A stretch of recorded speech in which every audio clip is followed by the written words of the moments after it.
সকালের জন্য কিন্তু একদম পারফেক্ট একটা নাস্তা রেসিপি। কারণ বেলা বেলির কোনো কিছু কিন্তু ঝামেলা ছাড়াই এই নাস্তাটা শুধুমাত্র একটি আলু দিয়ে ঝটপট কিন্তু বানিয়ে নেওয়া যাবে। যে কেউ এটা অল্প সময়ে বানিয়ে নিয়ে খেয়ে দেখবে যে অসম্ভব মজার। আমি এখানে একটি আলু মোটা ধারালো অংশটা দিয়ে গ্রেটারে গ্রেট করে নিলাম। এখন পানি দিয়ে আলুটা সুন্দরভাবে কিন্তু ধুয়ে নিচ্ছি। যেদিন মনে হবে যে হাতে একদম সময় কম, সেদিন কিন্তু এই নাস্তাটা ঝটপট বানিয়ে নিতে পারবেন। প্রথমে আমি নিয়ে নিচ্ছি 1 কাপ ময়দা, 1 চা চামচ গুঁড়া দুধ, 1 চা চামচ চিনি, 1 চিমটি লবণ দিয়ে এখানে আমি উষ্ণ গরম পানিটা কিন্তু আঙুল চুবিয়ে নেওয়া যায় সেই পানিটা দিয়ে নিয়েছি। দিয়ে এখন আমি ভালোভাবে কিন্তু মিক্স করে নিচ্ছি। আর বেটারের ঘনত্বটা আমি আপনাদের চামিচের সাহায্যে কিন্তু দেখিয়ে দিব। এই দেখুন বেটারটা কিন্তু ঠিক এরকম ঘনত্ব হবে, বেশি পাতলাও না আবার ঘনও না। এখন আমি যে ভেতরে পুরটা দিয়ে নিব নাস্তায় সেটা আমি রেডি করে নিচ্ছি। দিয়ে দিচ্ছি এখানে পেঁয়াজ কুচি আর কাঁচামরিচ কুচি। দিচ্ছি এখানে আমি 2টা ডিম। আপনারা কিন্তু ডিমটা ছাড়াও এই নাস্তাটা শুধু আলু দিয়েও কিন্তু ঝটপট বানিয়ে নিতে পারবেন যদি ডিম না থাকে। ডিম ছাড়াও কিন্তু এটা খেতে অসাধারণ টেস্টি হয়। আমি এখানে সেই ঝুরি করে রাখা আলুগুলো দিয়েছি। দিচ্ছি স্বাদ মতো লবণ, পরিমাণ মতো হলুদ গুঁড়া, লাল মরিচের গুঁড়া টেস্ট অনুযায়ী, ভাজা জিরে গুঁড়া 1 চা চামচ, দিয়ে দিচ্ছি এখানে গোলমরিচের গুঁড়া আর ধনিয়া গুঁড়া। এখন পানি দিয়ে কিন্তু সুন্দরভাবে কষিয়ে নিচ্ছি। এখন ঢাকনা দিয়ে 4-5 মিনিট কিন্তু এটা রান্না করে নিলেই হয়ে যাবে। যখনই পানিটা শুকিয়ে যাবে তখনই কিন্তু আমি নামিয়ে নিব।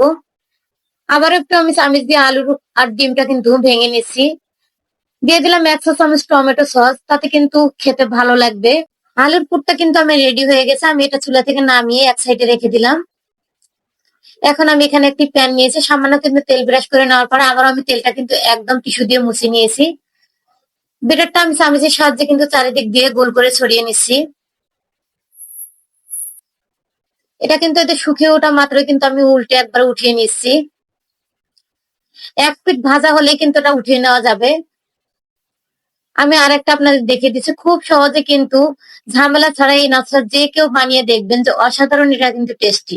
বেলা বেলের ঝামেলা ছাড়াই কিন্তু এই নাস্তা ঝটপট কিন্তু বানিয়ে তৃপ্তি ভাবে কিন্তু খাওয়া যায়। আশা করছি আজকের এই সহজ রেসিপিটা আপনাদের কাছে ভালো লাগবে। আর রেসিপি যদি ভালো লাগে শেয়ার করে দিবেন।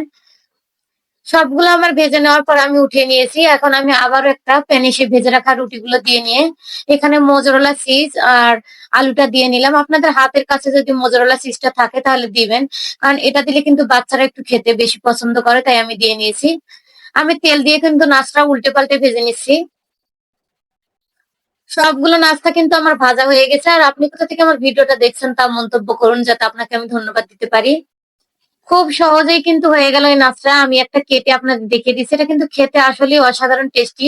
শুধুমাত্র আলু দিয়ে ঝটপট যে কেউ কিন্তু এটা বিকেলে চায়ের আড্ডা আপনারা বানিয়ে নিতে পারবেন বিকেলের নাস্তা হিসেবে।